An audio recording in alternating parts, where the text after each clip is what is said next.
Hey, I've noticed that literally every video so far that I've done recently, something has happened to my hair. Like, look at it, it's all gone. I can't tell you how amazing it feels just to do this and just feel your head. It's good. It's grown. It's little prickly. I'm sorry. This video is more or less an update because it's now been. You see my chin here. It's now been 3 months and 4 days. I had to count. 3 months and 4 days since I started taking testosterone, and I don't know if you can tell. Like, a few of my friends have pointed out that my voice is getting very croaky. And in the morning, I was talking to a friend about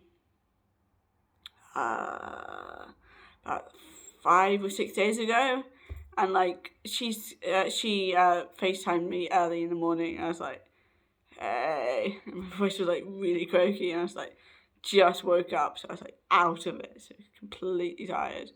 And she's like, dude, are you alright? Your voice sounds weird. And I was like, yeah, I'm fine. It's probably just the tea, just hitting me. And she's like, oh, yeah, that'll explain it. And I'm like, yep, that's what happened. So, an update, because I'm pretty sure I did an update when I went to see my doctor. And he's upped my dosage of tea. So I'm now taking 2 pumps, not one, in the morning. And I know this sounds weird, but it's like a love-hate thing. Like, I love the fact that I can take testosterone, that I can change, that I'm changing, and that I'm transitioning, and I'm like, yes, I love this. But I also hate waking up in the morning. I'm not someone who can wake up in the morning and be like, yes, let's grab the day by its nutsack and just ride it all day long. I'm not one of those people. I'm like really, really hard to wake up. And then once I'm awake, I'm awake then. Once my eyes are open and I'm awake, that's it, game over, and there's no more sleep. But if I can avoid getting up early, I will. Like, nothing will get me out of bed early unless the doorbell rings because it's the postman, and I'm like this. You disturbed my sleep. Prepare to feel my wrath. But besides that, that's the thing. But yeah, it's a love-hate thing because I love the fact that I'm Monty, as I said just earlier. I love that fact. Sorry, I got a scratch. I got an itchy leg. Got a lot of leg hair and it's really itchy. I don't know why. It doesn't itch like this usually. It's all coarse and funny fit. Oh, I feel weird. I got a year's worth of growth done there almost. That's right, I got a year's worth of leg hair growth. Do what you will with that information. I don't care what you do with it because it don't matter to me. But yeah, in how many weeks?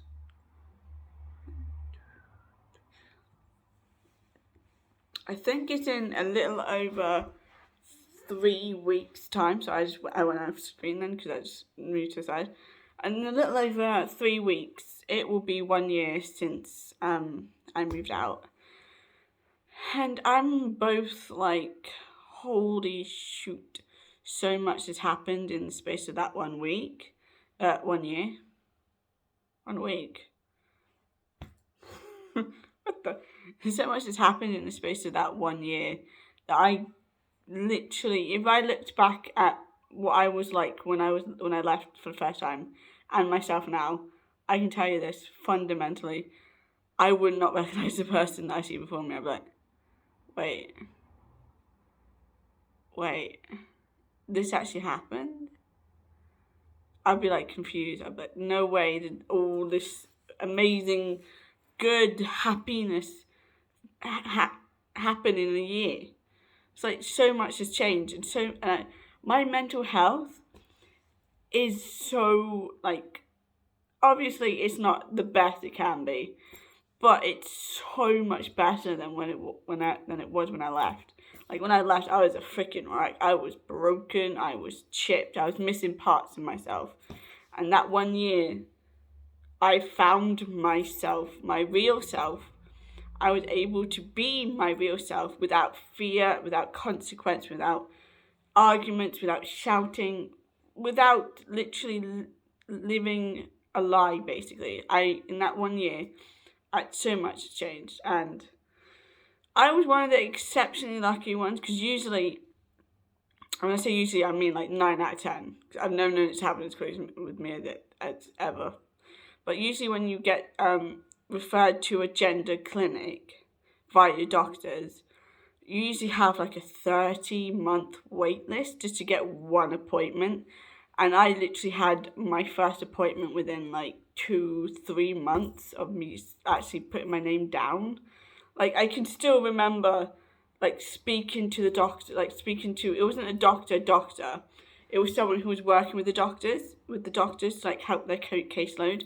I remember just saying to her, I want to put my name down for a gender clinic. I believe and I know that I'm transgender. And this woman, I can't remember her name right now, and I wish I could remember it, but I can't, and I'm sorry. I'm sorry to that person, because she really helped. She was like, okay, I got some questions to ask you. I'm going to get as much info from you as I can, and then I will speak to the doctor and see what he thinks to do. So I literally gave her like most of my life story, like how old I was when I knew, had I come up beforehand, what my mental health was like, and all this stuff. And I gave it all to her. I literally just gave it all. And she was like, right, okay, I'm going to speak to the doctor, and then I'll give you a phone call later once I've spoken to him and he's decided. And then within like about half an hour to an hour, she was like phoning me back, and he goes, right, the doctor said, put your name down as referral for a gender identity clinic, and they will let you know when they have an appointment for you. And I was like, okay, cool, thank you. So then I hung up, and then I was like, okay, so I know I've got a 30-month wait. And then while I was waiting for the gender clinic to come back to me with the first appointment, I was also trying to find a place to live. So I had a lot going on, so that I couldn't like dwell on the fact that I was waiting for gender clinic referral. I was like, right, that's going to happen eventually. When it does, it does. But right now I need to figure out where I'm going to live, how I'm going to get food, what I'm going to do with my life. I got so much to do right now, so let's just focus on something else. So because I wasn't focusing on the gender clinic, when they contacted me and they told me that they got an appointment for me, I was literally just like,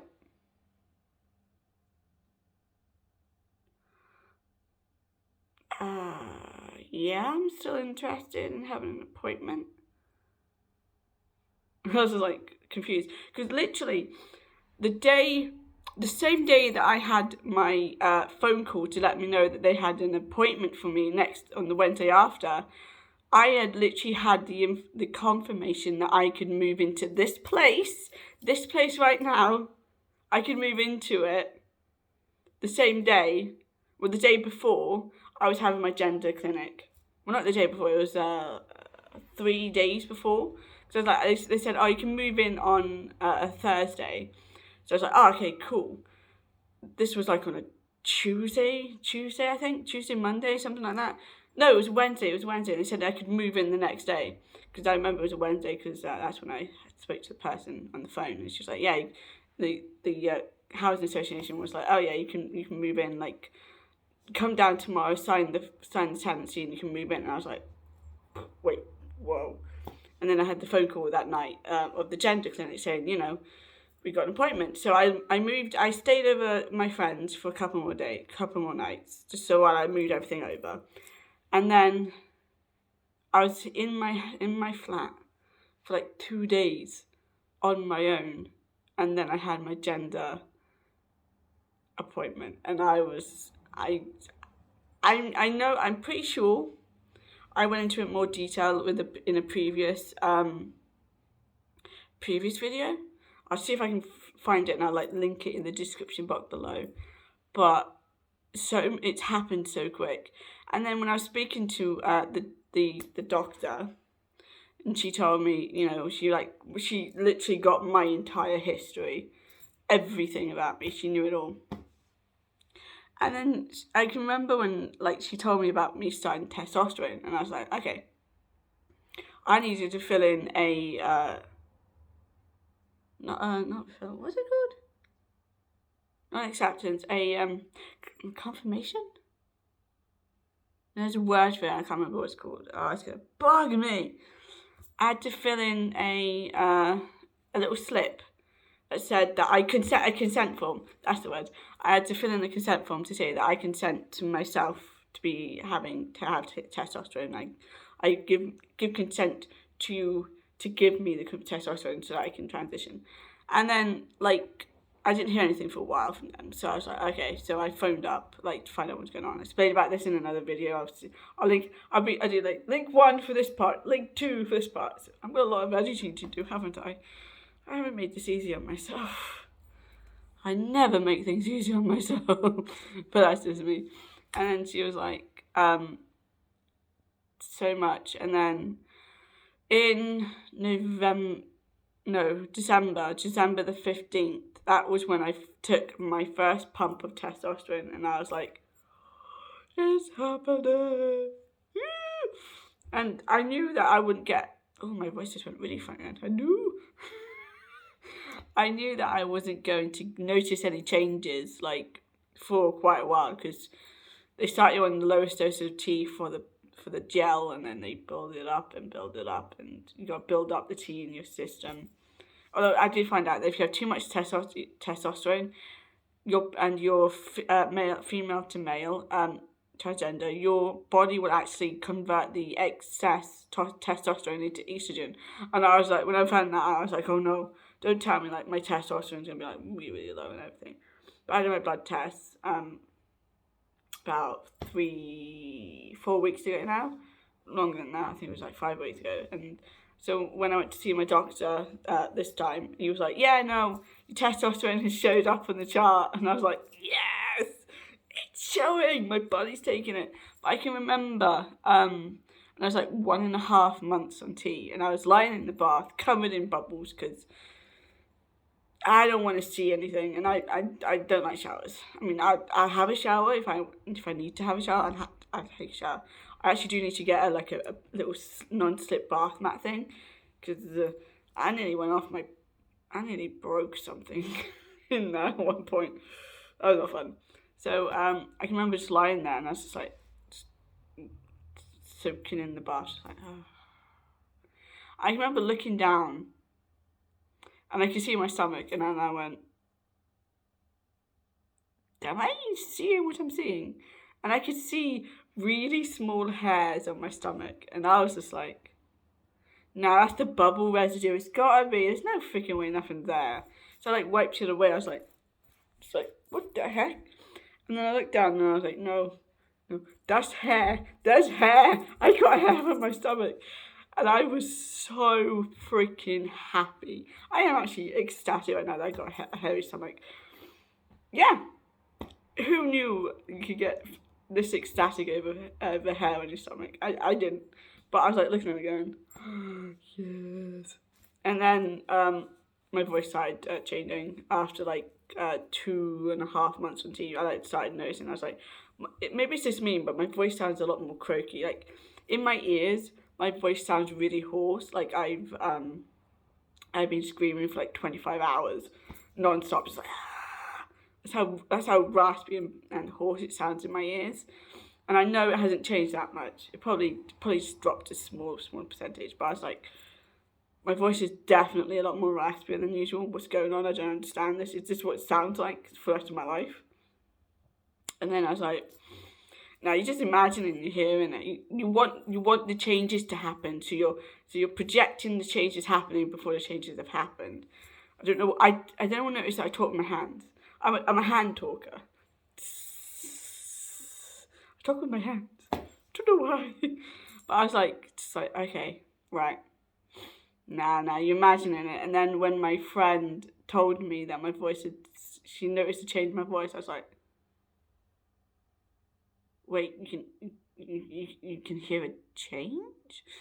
And then I was talking to my best friend Matthew, and he was like, no, yeah, your voice is definitely altered since I last spoke to you like about a month ago. And I'm like, you can hear it as well. So it's not just me who's thinking that I'm hearing it. You can hear a change in my voice. So I spoke to my other friend Gemma, my other best friend Gemma. I was like, have you noticed? She goes, yeah, no. Your voice is definitely like, it hasn't like changed a lot, but it's definitely a lot more croakier and raspier. And I'm just like, wait a moment. You mean to tell me you can hear my voice changed? Seriously? I'm not imagining this. I'm not like going crazy, like imagining something's happening when it hasn't. And they're like, yeah, no, we can totally tell. And I'm like, I cannot tell you how happy I am to know that my voice has changed. I'm hoping like it'll be my birthday in I can work out the weeks now. 4 weeks now. It's 4 weeks in April, isn't it? It's not 4 solid weeks, it's like just over 4 weeks in April. And then we got 2 weeks in May. So it's round about 7 weeks until my birthday. And I want to know how much my voice has changed by then. So yeah, that's fun. It's crazy, isn't it? This was just going to be a little update to say, you know, I've been 3 months on tea, blah, blah, blah. And I just rambled for like 16 and a half minutes. I'm a rambler, if you can't tell, I'm a rambler. My friends point out that I'm a hype man. And I'm like, am I? And they're like, yeah, you're always energetic and happy and smiling. And you're always doing whatever you can to make everyone else happy. And I'm like, well, yeah, but that's also what depression does as well, because you know what it feels like and you don't want people to suffer the way you suffered. So you try and lift their spirits knowing that you've been in that position. It's kind of why some of the best comedians, like Robin Williams, one of the greats, he is one of the greats, but he had severe depression. And you would see him on the screen, and he'd always make you laugh. He'd always make you smile. You'd see him be like, "Oh, yay! I feel so much happier seeing you." And he suffered so badly with it. And there's Drew Carey, another one of the greats when it comes to comedy and things like that. He also has severe depression, and I know what it feels like to be in that state. I don't want anyone else to go through it. So, if any of my friends are like, "Oh, I'm feeling a bit down today," I'm like, hype man is here. What do you want to do? How can I make you smile? I will do whatever it takes to make sure you have a smile on your face within the next hour. And I will do it. Like, I can remember me and my best friend Amy, we were at one of her gigs. She's in a band. I'll link them below so you can go check them out. They're on YouTube. They also they have a Facebook page, and I'm pretty sure they have an Instagram as well. So I'll leave the links below so you can go check them out. And please check them out, please. Like, please. They need like all the support and all the love because they're amazing. I just like to say they're kind of like thrash metal. So if you don't like it, just leave them a like. But just don't be negative, please. Please, for me. Be nice people. I don't ask for much, do I? Don't ask for much. I don't ask for much. No!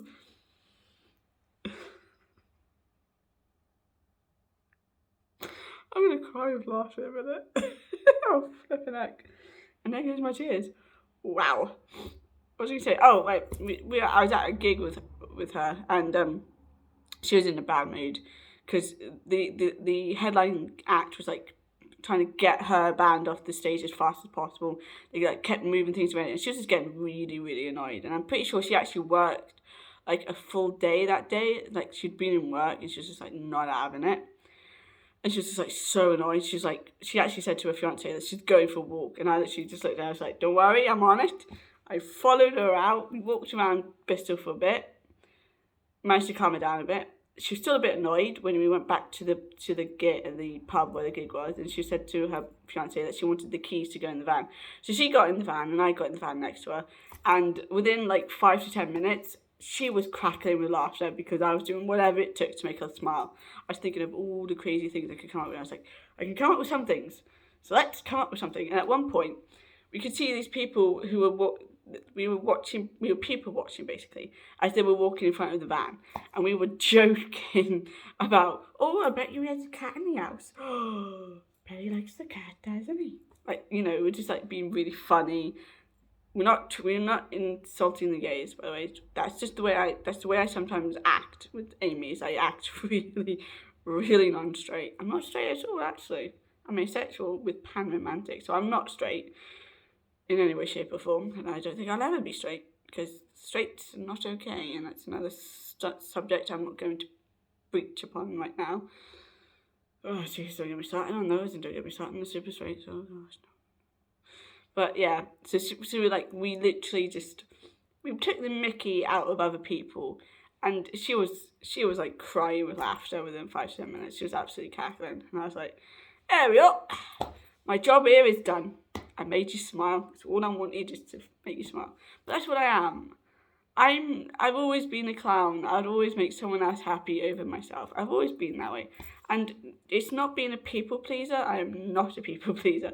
I just want to make people smile and laugh. Because if you take life too seriously, then you don't see the fun that life can give you. And you need to take the good with the bad. You need to laugh. Because if you're not going to laugh at yourself, then you're not going to laugh with anyone else, are you? Come on, take the mickey out of yourself. Because if you take the mickey out of yourself, someone else tries to take the mickey out of you, it won't hurt you. Because you'll literally look at them and be like, is that the best you can do? I can come up with like 10 things better than you. Shall I name them? And then you just literally, you take back the power then. Because you've taken the mickey out of yourself first. So when they try to take the mickey out of you, you can't, nah mate, I done it better than you. You're taking back your own power. And that's what we need people to do. We need people to take back their own power and not let people use it against them. Okay? So don't ever think that you can't laugh. Okay?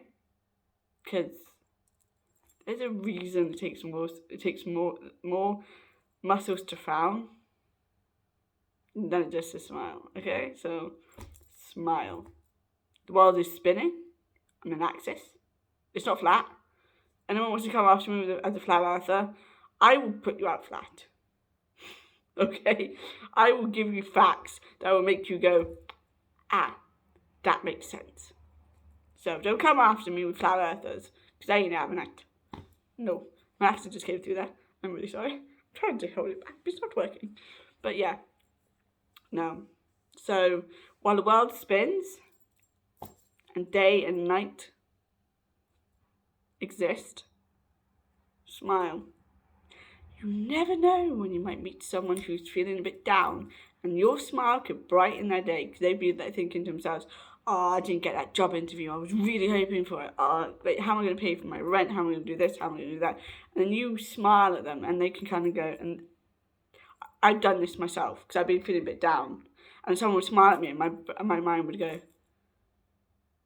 that's a nice smile that person's got. Well, if they can smile at the fact that today's been bad for me, maybe it's not as bad as I think it is. Maybe there's hope out there. So a smile can brighten someone's day. You never know when you might brighten someone's day. So smile, yeah? Don't be afraid to smile. And if you've got crow's feet, or you're getting wrinkles, or I'm getting like lines on my forehead. And to be honest, stuff it. I'm growing up. I'm getting old. I'm not old, but I'm definitely not a youngster. Well, I mean, technically I'm a third of the way through my life, so I'm still technically in the first trimester, so I'm still pretty young then. So come on, smile, and I'll see you in the next video. I just realised I didn't say hi, I'm Lane. Peace out.